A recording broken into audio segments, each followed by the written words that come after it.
જેતલપુર બંદી ભૂમિમાં આજ રામકથાનો 8મો દિવસ. વાહ વાહ જય હો બાપુ. તળાજા 30 વર્ષ પછી જુદા કરી ગયા અને ત્યાં ભક્તિ કરી. અત્યારે પણ નરસિંહ મહેતાની ત્યાં કરતાલ વાગે છે.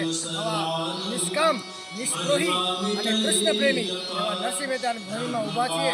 અમે પણ ધન્ય, ભૂમિ પણ ધન્ય અને ઉપર અમારા સદગુરુ ભગવાન મોરે બાપાની કૃપાથી અમે લહેર કરી રહ્યા છીએ અને બે કાંઠે વહી રહ્યા છીએ અને બે કાંઠે રામકથા સાંભળી રહ્યા છીએ. એવા સદગુરુ ભગવાન મોરે બાપુને નમસ્કાર. સૌને જય શ્રી મહેતાએ 22 વર્ષ ગાયું અને બાપુના કૃપાથી અમે કથા લઈએ છીએ.